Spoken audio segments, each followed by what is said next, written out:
The October Game. He put the gun back into the bureau drawer and shut the drawer. No, not that way. Louise wouldn't suffer that way. She would be dead, and it would be over, and she wouldn't suffer. It was very important that this thing have, above all, duration. Duration through imagination. How to prolong the suffering. How, first of all, to bring it about? Well, the man standing before the bedroom mirror carefully fitted his cufflinks together. He paused long enough to hear the children run by swiftly on the street below, outside this warm two-story house. Like so many grey mice, the children, like so many leaves. By the sound of the children, you knew the calendar day. By their screams, you knew what evening it was. You knew it was very late in the year. October. The last day of October, with white bone masks and cut pumpkins and the smell of dropped candle fat. No, things had not been right for some time. October didn't help any. If anything, it made things worse. He adjusted his black bow tie. If this were spring, he nodded slowly, quietly, emotionlessly at his image in the mirror, then there might be a chance. But tonight all the world was burning down into ruin. There was no green of spring, none of the freshness, none of the promise. There was a soft running in the hall. That's Marion, he told himself. My little one. All 8 quiet years of her. Never a word. Just her luminous grey eyes and her wondering little mouth. His daughter had been in and out all evening, trying on various masks, asking him which was most terrifying, most horrible. They had both finally decided on the skeleton mask. It was just awful. It would scare the beans from people. Again, he caught the long look of thought and deliberation he gave himself in the mirror. He had never liked October, ever since he first lay in the autumn leaves before his grandmother's house many years ago, and heard the wind, and saw the empty trees. It had made him cry without a reason. And a little of that sadness returned each year to him. It always went away with spring. But it was different tonight. There was a feeling of autumn coming to last 1,000,000 years. There would be no spring. He had been crying quietly all evening. It did not show, not a vestige of it on his face. It was all hidden somewhere, and it wouldn't stop. A rich, syrupy smell of candy filled the bustling house. Louise had laid out apples in new skins of caramel. There were vast bowls of punch, fresh mixed, stringed apples in each door, scooped, vented pumpkins peering triangularly from each cold window. There was a water tub in the centre of the living room, waiting with a sack of apples nearby for dunking to begin. All that was needed was the catalyst, the in-pouring of children to start the apples bobbling, the stringed apples to penduluming in the crowded doors, the candy to vanish, the halls to echo with fright or delight. It was all the same. Now the house was silent with preparation, and just a little more than that. Louise had managed to be in every other room today save the room he was in. It was her very fine way of intimating, "Oh, look, Mitch, see how busy I am? So busy that when you walk into the room, I'm in there, always something I need to do in another room. Just see how I dash about." For a while he'd played a little game with her, a nasty, childish game. When she was in the kitchen, then he came to the kitchen saying, "I need a glass of water." After a moment, he standing drinking water, she like a crystal witch over the caramel brew bubbling like a prehistoric mud pot on the stove. She said, "Oh, I must light the pumpkins," and she rushed to the living room to make the pumpkins smile with light. He came after her, smiling. "I must get my pipe," "Oh, the cider!" she had cried, running to the dining room. "I'll check the cider," he had said. But when he tried following, she ran to the bathroom and locked the door. He stood outside the bathroom door, laughing strangely and senselessly, his pipe gone cold in his mouth. And then, tired of the game but stubborn, he waited another 5 minutes. There was not a sound from the bath. Unless she enjoyed in any way knowing that he waited outside, irritated, he suddenly jerked about and walked upstairs, whistling merrily. At the top of the stairs he had waited. Finally, he had heard the bathroom door unlatch, and she had come out, and life below stairs had resumed, as life in a jungle must resume once a terror has passed on away, and the antelope returned to their spring. Now, as he finished his bow tie and put on his dark coat, there was a mouse rustle in the hall. Marian appeared in the door, all skeletonous in her disguise. "How do I look, Papa?" "Fine." From under the mask, blonde hair showed. From the skull socket, small blue eyes smiled. He sighed. Marian and Louise, the two silent denouncers of his virility, his dark power. What alchemy had there been in Louise that took the dark of a dark man and bleached the dark brown eyes and black hair, and washed and bleached the ingrown baby, all during the period before birth, until the child was born? Marian, blonde, blue-eyed, ruddy-cheeked. Sometimes he suspected that Louise had conceived the child as an idea, completely asexual, an immaculate conception of contemptuous mind and cell. As a firm rebuke to him, she had produced a child in her own image, and to top it, she had somehow fixed the doctor. So he shook his head and said, "Sorry, Mr. Wilder. Your wife will never have another child. This is the last one." "And I wanted a boy," Mitch had said 8 years ago. He almost bent to take hold of Marian now in her skull mask. He felt an inexplicable rush of pity for her, because she had never had a father's love, only the crushing, holding love of a loveless mother.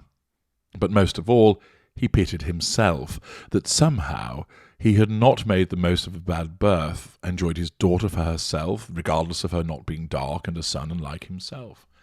Somewhere he had missed out. Other things being equal, he would have loved the child, but Louise hadn't wanted a child anyway in the first place. She had been frightened of the idea of birth. He had forced the child on her, and from that night, all through the year, until the agony of the birth itself, Louise had lived in another part of the house. She had expected to die with the forced child. It had been very easy for Louise to hate this husband who so wanted a son that he gave his only wife over to the mortuary. But Louise had lived, and in triumph. Her eyes, the day he came to the hospital, were cold. "I'm alive," they said, "and I have a blonde daughter. Just luck." And when he had put out a hand to touch, the mother had turned away to conspire with her new pink daughter child, away from that dark, forcing murderer. It had all been so beautifully ironic. His selfishness deserved it. But now it was October again. There had been other Octobers, and when he thought of the long winter, he had been filled with horror year after year to think of the endless months mortared into the house by an insane fall of snow, trapped with a woman and child, neither of whom loved him, for months on end. During the 8 years there had been respites. In spring and summer you got out, walked, picnicked. These were desperate solutions to the desperate problem of a hated man. But in winter the hikes and picnics and escapes fell away with the leaves. Life, like a tree, stood empty. The fruit picked, the sap run to earth. Yes, you invited people in, but people were hard to get in winter with blizzards and all. Once he had been clever enough to save for a Florida trip. They had gone south. He had walked in the open. But now, the 8th winter coming, he knew things were finally at an end. He simply could not wear this one through.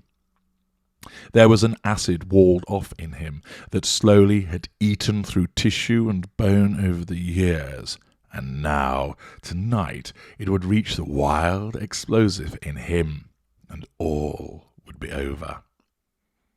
There was a mad ringing of the bell below. In the hall, Louise went to see. Marion, without a word, ran down to greet the first arrivals. There were shouts and hilarity. He walked to the top of the stairs. Louise was below taking wraps. She was tall and slender and blonde to the point of whiteness, laughing down upon the new children. He hesitated. What was all this? The years, the boredom of living. Where had it gone wrong? Certainly not with the birth of the child alone, but it had been a symbol of all their tensions, he imagined. His jealousies and his business failures and all the rotten rest of it. Why didn't he just turn, pack a suitcase and leave? No. Not without hurting Louise as much as she had hurt him. It was simple as that. Divorce wouldn't hurt her at all. It would simply be an end to numb indecision. If he thought divorce would give her pleasure in any way, he would stay married the rest of his life to her for damned spite. No, he must hurt her. Figure some way perhaps to take Marion from her. Legally. Yes, that was it. That would hurt most of all, to take Marion away. Hello down there. He descended the stairs, beaming. Louise didn't look up. Hi, Mr. Wilder. The children shouted, waved as he came down. By 10 o'clock, the doorbell had stopped ringing. The apples were bitten from string doors. The pink child faces were wiped dry from the apple bobbling. Napkins were smeared with caramel and punch, and he, the husband, with pleasant efficiency, had taken over. He took the party right out of Louise's hands. He ran about, talking to the 20 children and the 12 parents who had come, and were happy with the special spiked cider he had fixed them. He supervised pin the tail on the donkey, spin the bottle, musical chairs, and all the rest, amid fits of shouting laughter. Then, in the triangular-eyed pumpkin shine, all house lights out, he cried, Hush, follow me, tiptoeing toward the cellar. The parents, on the periphery of the costumed riot, commented to each other, nodding at the clever husband speaking to the lucky wife. How well he got on with children, they said. The children crowded after the husband, squealing. The cellar, he cried, the tomb of the witch. More squealing. He made a mock shiver. Abandon hope, all ye who enter here. The parents chuckled. One by one, the children slid down a slide which Mitch had fixed up from the lengths of table section into the dark cellar. He hissed and shouted ghastly utterances after them. A wonderful wailing filled the dark pumpkin-lighted house. Everybody talked at once. Everybody but Marion. She had gone through all the party with a minimum of sound or talk. It was all inside her, all the excitement and joy. What a little troll, he thought, with a shut mouth and shiny eyes. She'd watched her own party, like so many serpentines, thrown before her.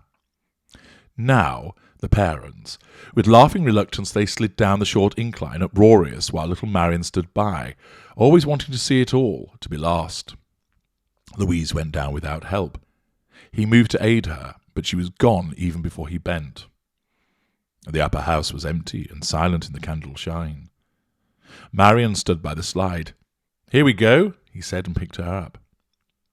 They sat in a vast circle in the cellar. Warmth came from the distant bulk of the furnace. The chairs stood in a long line against each wall, 20 squealing children, 12 rustling relatives, alternately spaced, with Louise down at the far end, Mitch up at this end near the stairs. He peered, but saw nothing. They had all grouped to their chairs, catch as you can in the blackness. The entire programme from here on was to be enacted in the dark. He, as Mr. Interlocutor, there was a child scampering, a smell of damp cement, and the sound of the wind out in the October stars. Now, cried the husband in the dark cellar, quiet. Everybody settled. The room was black, not a light, not a shine, not a glint of an eye, a scraping of crockery, a metal rattle. The witch is dead, intoned the husband. Eee, said the children. The witch is dead, she has been killed, and here is the knife she was killed with. He handed over the knife. It was passed from hand to hand down and round the circle with chuckles and little odd cries and comments from the adults. The witch is dead, and this is her head, whispered the husband, and handed an item to the nearest person. "Oh, I know how this game is played," some child cried happily in the dark. "He gets some old chicken innards from the icebox and hands them around and says, 'These are her innards,' and he makes a clay head and passes it for her head and passes a soup bone for her arm, and he takes a marble and says, 'This is her eye,' and he takes some corn and says, 'This is her teeth,' and he takes a sack of plum pudding and gives that and says, 'This is her stomach.' I know how this is played." "Shh, you'll spoil everything," some girl said. "The witch came to harm, and this is her arm," said Mitch. "Eee!" The items were passed and passed like hot potatoes around the circle. Some children screamed, some wouldn't touch them, some ran from their chairs to stand in the centre of the cellar until the grisly items had passed. "Oh, it's only chicken insides," scoffed a boy. "Come back, Helen." Shot from hand to hand with small scream after scream, the items went down, down, to be followed by another and another. "The witch cut apart, and this is her heart," said the husband. 6 or 7 items moving at once through the laughing, trembling dark. Louise spoke up. "Marion, don't be afraid, it's only play." Marion didn't say anything. "Marion?" asked Louise. "Are you afraid?" Marion didn't speak. "She's all right," said the husband. "She's not afraid." On and on the passing, the screams, the hilarity. The autumn wind sighed about the house, and he, the husband, stood at the head of the dark cellar, intoning the words, handing out the items. "Marion?" asked Louise again from across the cellar. Everybody was talking. "Marion?" called Louise. Everybody quieted. "Marion, answer me. Are you afraid?" Marion didn't answer. The husband stood there at the bottom of the cellar steps. Louise called, "Marion, are you there?" No answer. The room was silent. "Where's Marion?" called Louise. "She was here," said a boy. "Maybe she's upstairs." "Marion?"